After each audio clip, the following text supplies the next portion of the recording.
Right, hello folks. Coming back with a bit of an unplanned, well, not a bit of an unplanned video, a completely unplanned video.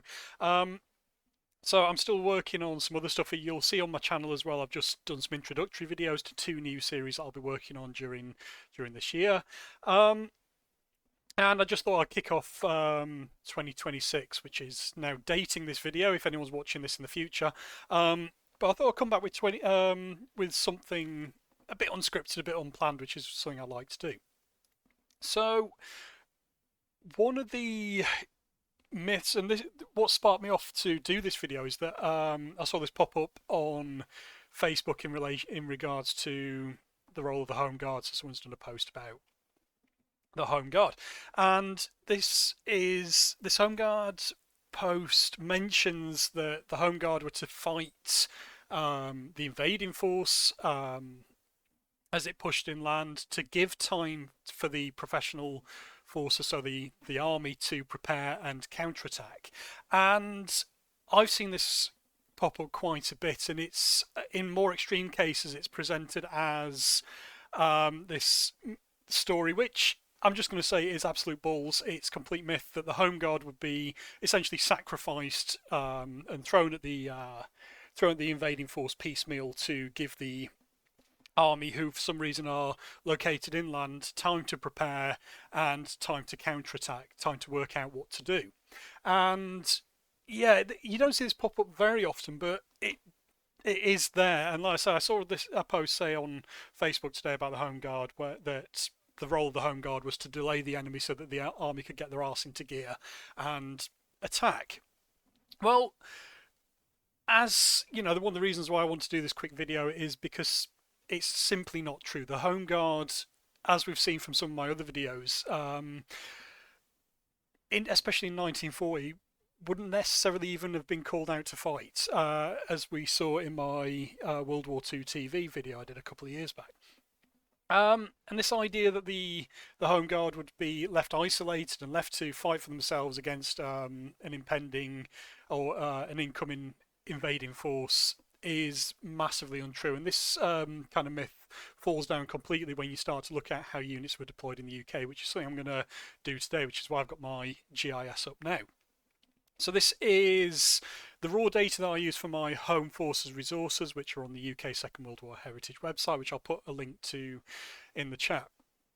And one of the reasons for this myth is because I think people are aware of, or most members of the public are aware, that there was a General Headquarters or GHQ reserve, which was located kind of inland, but they're not necessarily aware that there was another GHQ reserve down here and another one up here. But this gives the impression that, you know, the army's main fighting force, or the army, were literally miles inland and were sat waiting for the enemy to attack, and then they would wait for them to work out where they were going, and then they'd eventually counterattack. So this is what most people, I believe, are seeing. These colours also represent the various commands, but I left those in there because I thought that'd be useful for reference. It also adds a bit of a background to this. So most people are aware of the GHQ Reserve, which is located between, I think, Northamptonshire, Cambridgeshire way, parts of Bedfordshire as well. But completely unaware that, you know, there were 2nd New Zealand Division, the 1st Canadian Division, the 1st Armoured Division down here. This is from about July 1940, and then there was the 3rd Infantry Division, I think, who was under command of General Montgomery. The red line is the GHQ line as well, which, you know, is this massive stop line, which was only official defensive policy for 2 months, but this gives people, again, the impression that the army kind of sat behind that and would have waited. But generally what people don't see are the divisions, the brigades, and all this stuff. So they don't see that the army was deployed in front of this. But again, because of this idea that the Home Guard were doing everything from coastal defence, defending literally everything, while the army sat back and did nothing really, or trained and licked their wounds after pulling out of France. So what generally goes overlooked is the fact that there were shed loads of professional, regular and territorial army divisions deployed across the country, you know, to act as the forward line of defence. So let's take a look at some specific localised examples of how units were deployed, which again further shows that the Home Guard were in no means meant to kind of fight alone and would have been sat waiting for the army to turn up. So using Norfolk as an example, so this is what's termed a, oh, my mind's gone, location statement. So when one of the things, let me just stick on here, it makes it a bit easier to see. One of the key source of information in the war diaries that you find are called location statements. So at division level and below, so down to brigade level and battalion level, the commanders of these units need to know where their subordinate units are. So you get these long lists of every single unit in a division or battalion which show and outline where their subordinate units are, so they know where these units are. So this is the location statement for the 18th Infantry Division as of the 22nd of November 1939. As you will have seen from my other announcements, I will be doing a series looking specifically at the defensive strategies from 1939 all the way up until 1944. We'll take a look at how the defence of the UK evolved, and we'll take a look at busting the key myths in terms of how the UK was defended, because a lot of people seem to think it started in mid-1940 as a result of the fall of France, but in reality it didn't. Anyway, so this is a location statement for the 18th Division on the 22nd of November 1939. And we can already see here that we have battalions, so infantry battalions deployed up front. We've got we've got artillery batteries already deployed in 1939. We've also got Royal Engineer Field Companies on the coastal areas. You know, we've got Royal Artillery again down here near Yarmouth. We've got the 4th Battalion Royal Suffolk Regiment's headquarters there. 4th Battalion Royal Norfolk Regiment's headquarters there. So we can already see, even before the Home Guard was formed, that units are deployed in coastal defence, and they're also deployed inland too.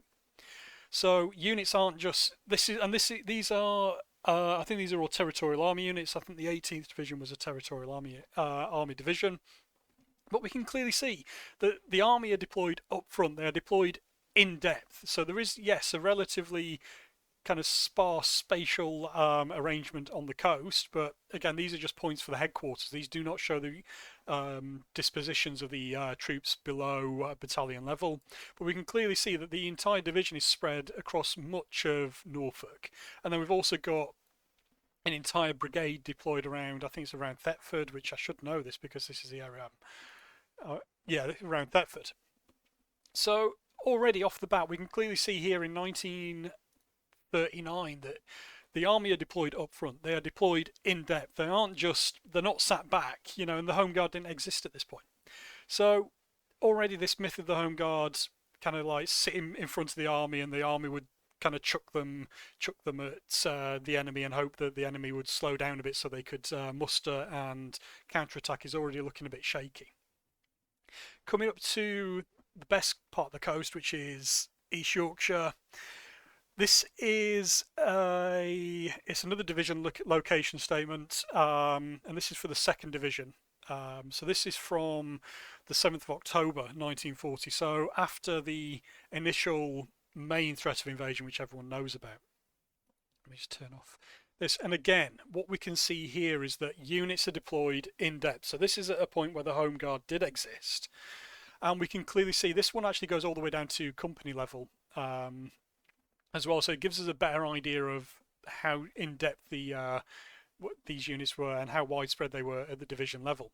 So we can clearly see again, on the coast we have the 1st Royal Berkshire Regiment. So I know from my research that they are covering this area from Filey Brig all the way up to Flamborough Head. So yeah, I think that's a battalion. Yeah, battalions are covering a relatively large area. So they're sat in front of the Home Guard. They are sat on the coast waiting for the enemy to turn up, and they would have been the front line of defence. Same with the 1st Battalion Durham Light Infantry, 1st Battalion Royal Welsh Fusiliers. What else we got? Oh, road construction companies. So we have units defending the front line of the coast. Coming inland, we also have the 50th Holding Battalion, the King's Own Yorkshire Light Infantry. So one of these many units, again, another series I'm looking at are units that get completely overlooked in terms of the defence of the UK, but we have 2 holding battalions. So these are battalions which I think new recruits are sent, and they were clearly here pressed into service. But again, as we come inland, we've got you know, we've got units deployed inland. We've got them, you know, we've got a shed load of units deployed across much of East Yorkshire, coming into North Yorkshire as well. So again, this completely dispels this myth that the Home Guard were kind of sat in front of the army. If anything, you know, there would have been Home Guard in here, but as you see in my World War II TV video as well, they were subordinate to the regular and territorial army, and the orders for this part of East Yorkshire under the 7th Battalion Worcestershire Regiment also show as well that it was the battalion commander's decision as to whether the Home Guard would even be called out. So this idea that the Home Guard would be chucked at the chucked at the enemy, and you know, and the idea being that they would be thrown at the enemy piecemeal to slow them down and stop them, so that the defenders and the regular and territorial army could spring from inland, completely falls down when we look at the dispositions of the way that units at division level and below were deployed across an area. So you can see there's a massive troops, and also it's worth pointing out, yes, this doesn't necessarily include frontline fighting troops. It has things like the field ambulance. I think there's a fields, oh yeah, traffic control groups. There's a mobile bath company somewhere as well. Motor coach company, ambulance. No, I can't find that. But you've also got Royal Artillery units as well, posted massively inland as well. Field hygiene section, there we go. So, again, this idea that, firstly, the Home Guard were the primary means of defending the UK, again, is a key issue, but also this idea that the Home Guard would be doing everything from coastal defence all the way to defending inland is a massive issue as well, because it gives this impression that the defence of the UK was poorly planned. But as we can clearly see from before the Home Guard were even formed in Norfolk, we can see that units of the Territorial Army were deployed across the entire breadth of the county, same as in East Yorkshire. We can see that there was a massive amount of defence in depth, and if anything, the Home Guard would have been intermingled with the regular army and the Territorial Army rather than sat in front of them.